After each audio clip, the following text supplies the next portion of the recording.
आपदाओं का क्या इतिहास होता है, आपदा का लीगल पॉइंट क्या है, आपदाएं क्यों आती हैं, क्या इनके प्रभाव को कम किया जा सकता है, क्या इनके रोकथाम के लिए कोई प्रयास गवर्नमेंट की ओर से कौन से प्रयास किए जा रहे हैं, पब्लिक क्या प्रयास कर सकती, इन सब बातों के बारे में आज हम लोग बात करेंगे। तो शुरू करते हैं कि आपदाएं क्या होती हैं। पिछले क्लास में हम लोगों ने बात की थी कि आपदा एक ऐसी दुर्घटनाएं हैं जो अचानक से आती हैं और जिनसे भारी जान माल का नुकसान होने की संभावना होती है, इन्हें हम आपदाएं कहते हैं। तो आपदाएं जो हैं, ये आपदाएं या तो प्रकृति के कारण से आएंगे, प्राकृतिक वजह से आएंगी, या फिर मानवीय कारणों से आती हैं। यहाँ तक बातें हो गई थी, लेकिन क्या इस पर सोचा है कि ये आपदाएं, इनका इतिहास क्या रहा।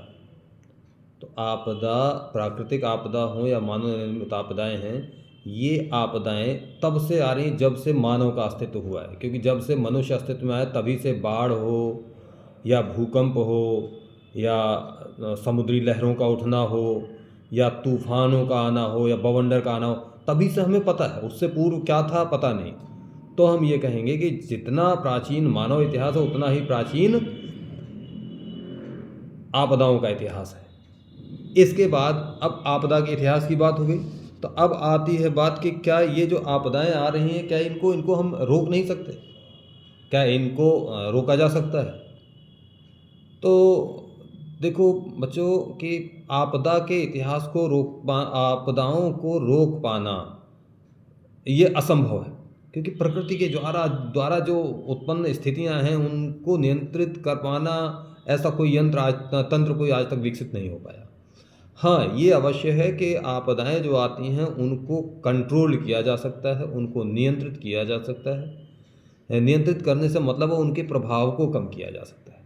क्योंकि आज विज्ञान इतना सक्षम हो गया कि वो आने वाली स्थिति को, आने वाली परिस्थिति को पहले से बता देता है। तो हम उसी आधार पर हम आने वाले समय को एक ऐसी तैयारी कर लेते हैं ताकि उसका जो प्रभाव है उसको घटाया जा सके। इसका मतलब ये हुआ कि आपदा प्रबंधन की संस्कृति के द्वारा हम आपदाओं को मैनेज कर सकते हैं ताकि कम से कम नुकसान हो। तो वर्तमान में आपदा प्रबंधन का उद्देश्य जोखिम को घटाना हो गया है। वर्तमान में क्या उद्देश्य हो गया? जोखिम को घटाना आपदा प्रबंधन का उद्देश्य हो गया है। तो पिछले क्लास में जैसा कि हम लोगों ने पढ़ा था, आपदाएं दो प्रकार की होती हैं। प्राकृतिक आपदाओं को 3 भागों में बांटा गया है। 3 भागों में, पहली मौसम संबंधी आपदाएं, दूसरा भू सतह संबंधी आपदाएं और तीसरी पर्यावरणीय आपदाएं। इन शब्दों को याद रखिएगा। फिर ये इन मौसम संबंधी आपदाओं में कौन कौन से आ जाएंगे? बाढ़, सुनामी, चक्रवात, तूफान, बवंडर, बर्फीली हवाएं, बर्फीले तूफान और ओलावृष्टि।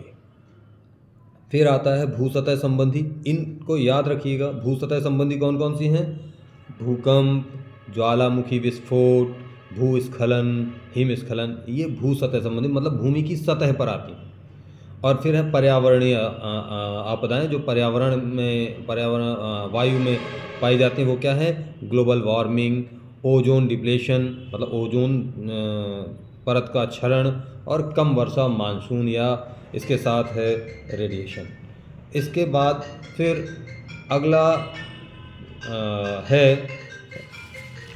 प्राकृतिक आपदाएं। प्राकृतिक आपदाओं के बाद अगला है मानव निर्मित आपदाएं। मानव निर्मित आपदाओं को भी 3 भागों में बांटा जा सकता है। एक है तकनीकी संबंधी आपदाएं, युद्ध संबंधी आपदाएं दूसरा, और तीसरा है उद्योगों संबंधी आपदाएं। तकनीकी आपदाएं क्या हैं? तकनीकी जो मानव के द्वारा तकनीकी बनाई जाए, जैसे ट्रांसपोर्ट फेल्योर हो जाए या फिर पब्लिक प्लेस फेल्योर, जैसे आग लग जाए कहीं, तो ये हैं टेक्नोलॉजिकल।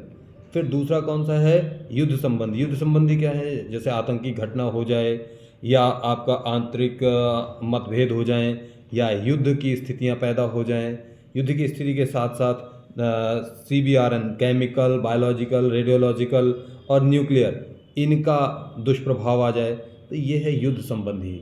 इसके बाद है औद्योगिक आपदाएं, जो उद्योग में जैसे केमिकल स्पिल्स है, केमिकल का रिएक्शन है, केमिकल वगैरह जो हानिकारक केमिकल हैं उनका रिसाव हो जाए तो उससे जो दुष्प्रभाव आएंगे। रेडियोलॉजिकल स्पिल्स, तो ये हो गए आपके मानव निर्मित आपदाएं, इनको ध्यान अवश्य रखिएगा। अब इसके बाद हम आज के मुख्य विषय पर आते हैं। तो मुख्य विषय पर आए तो एक बात ज़रा हम लोग करना चाहेंगे कि ये बताएं आप लोग, किसी को अगर पता है कि प्राकृतिक आपदाओं में सर्वाधिक क्षति किस आपदा से आती है। प्राकृतिक आपदाओं में सर्वाधिक क्षति किस आपदा से आती है, इस प्रश्न का उत्तर मैं लास्ट में दूंगा अवश्य। और दूसरा प्रश्न है सर्वाधिक बाढ़ प्रभावित राज्य कौन सा है, इसका भी उत्तर आपको मैं अंत में दूंगा। 2 प्रश्न आपसे किए गए हैं। तो अब इसके बाद हम लोग आगे बढ़ते हैं, दोनों प्रश्न याद रखिएगा। अगला प्रश्न, अगला जो बिंदु है वो ये है कि आपदा प्रबंधन अधिनियम कब लागू हुआ। ये प्रश्न नोट करिए, आपदा प्रबंधन अधिनियम 23 दिसंबर 2005 से लागू हुआ, तो इसे डिजास्टर मैनेजमेंट एक्ट 2005 भी कहते हैं। आपदा प्रबंधन जो है वो केंद्र और राज्य की सामूहिक हिस्सेदारी, क्योंकि भारत राज्य और केंद्र, भारत एक संघीय देश है जिसमें केंद्र और राज्य दोनों का अस्तित्व पाया जाता है। तो जो आपदाओं का प्रबंधन करना है उनमें केंद्र और राज्य दोनों की बराबर की हिस्सेदारी होती है। लेकिन जब बात आती है कि इसमें पहली किसकी जिम्मेदारी बनती है, तो आपदा प्रबंधन का प्रमुख पहला जो दायित्व है वो राज्यों का बनता है। आपदाएं यदि कोई आती तो सबसे पहले राज्य सरकारें एक्टिव होकर के और जो भी कार्रवाई करनी होती वो करती हैं। जब आपदा बड़ी होती है तो केंद्र सरकार भी उसमें जो भी जितनी भी संभव मदद कर सकती है वो केंद्र सरकार भी मदद करती है। तो ये सामूहिक जिम्मेदारी है, लेकिन प्राथमिक जिम्मेदारी किसकी है, राज्य सरकारों की जिम्मेदारी है। ध्यान रखेंगे, प्रश्न बनेगा अगर तो, कि आपदा की स्थिति में प्रथम प्रतिक्रिया दाता एजेंसी कौन है, तो कौन है, राज्य सरकार है। तो पहले एक प्रश्न जो मैंने आपसे सबसे पहले पूछा था कि ऐसी कौन सी प्राकृतिक आपदा है जिससे सर्वाधिक क्षति होती है, तो उसका उत्तर है भूकंप। भूकंप से सर्वाधिक 58% जो तबाही है वो भूकंप से होती है। सूखा से 16%, बाढ़ से 12% और चक्रवात से 8%, भूस्खलन से मात्र 3%। तो प्राकृतिक आपदाओं में सर्वाधिक क्षति भूकंप से होती है। ठीक, अभी इसके बाद अगले प्रश्न का उत्तर बाद में बताऊंगा। फिर आगे हम लोग बढ़ें, ये एनडीआरएफ की स्थापना है। एनडीआरएफ की स्थापना कब हुई, तो एनडीआरएफ की स्थापना या गठन 19 जनवरी 2006 को हुआ था। एनडीआरएफ की स्थापना या गठन 19 जनवरी 2006 को हुआ था। और एनडीआरएफ का जो ट्रेनिंग सेंटर है वो नागपुर महाराष्ट्र में है। एनडीआरएफ का जो ट्रेनिंग सेंटर है वो नागपुर महाराष्ट्र में है, जो मुख्य ट्रेनिंग सेंटर है। ठीक, तो अब इसके बाद अगला जो प्रश्न आपसे किया गया था उस प्रश्न का उत्तर है कि सर्वाधिक बाढ़ प्रभावित राज्य कौन सा है।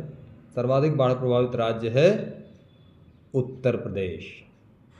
आप लोग उत्तर प्रदेश डायरेक्टरेट के अंदर आते हैं, ध्यान रखेंगे, प्रश्न बन सकता है कि सर्वाधिक बाढ़ प्रभावित राज्य कौन सा है। बाढ़ क्या है, प्राकृतिक आपदा है। प्राकृतिक आपदाओं में जो उत्तर प्रदेश है वो कौन सी आपदा से सर्वाधिक प्रभावित रहता है, वो है बाढ़। और दूसरे नंबर पर है बिहार, फिर पंजाब का नंबर आता है। सर्वाधिक बाढ़ प्रभावित राज्य उत्तर प्रदेश है, जिसमें लगभग 23 लाख हेक्टेयर भूमि इसके प्रभाव में आ जाती है। तो इस तरीके से जो आपका आज का टॉपिक था उस टॉपिक को हम अब लगभग इस टॉपिक के अंत में पहुंच रहे हैं। और अंत में आप लोगों को कुछ बातें ऐसी बताई जा रही हैं जो आप लोग नोट कर लेंगे, अदरवाइज़ इसको रिपीट करके ज़रूर सुनिएगा कि जो डिज़ास्टर की जो नोडल मिनिस्ट्री है, नोडल मिनिस्ट्री का वह मंत्रालय जो आपदा आने पर सक्रिय होता है, जिसकी जो मदद करता है, तो अगर सूखा आ जाए तो फिर कौन सी मिनिस्ट्री के अंतर्गत आएगा? अगर सूखा आ जाए तो ये मिनिस्ट्री ऑफ एग्रीकल्चर, कृषि मंत्रालय के अधीन आएगा। कृषि मंत्रालय इस पर जो भी फंडिंग वगैरह है, जो भी खर्चे करेंगी, कृषि मंत्रालय करेगा।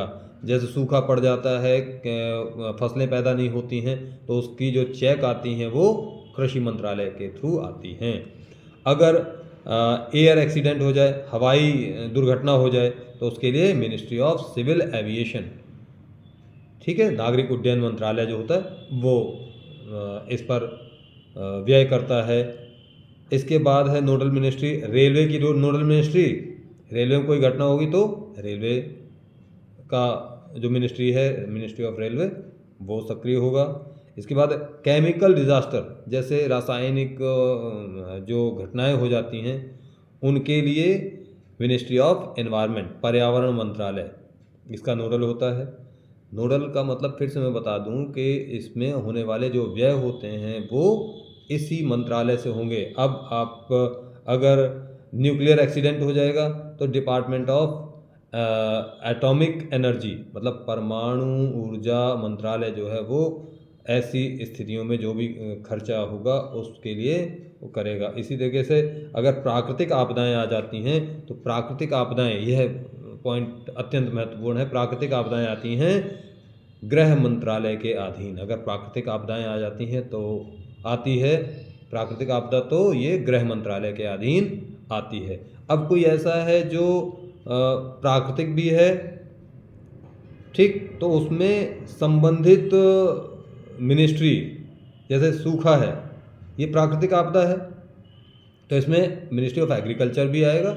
और अगर इसमें आवश्यकता पड़ी तो नेचुरल डिज़ास्टर एजेंसी, जो नेचुरल डिज़ास्टर में गृह मंत्रालय भी मदद कर सकता है। लेकिन एग्रीकल्चर मिनिस्ट्री इतना अपने आप में बड़ी है कि वो शायद खुद से ही इसे पूरा कर सकती है।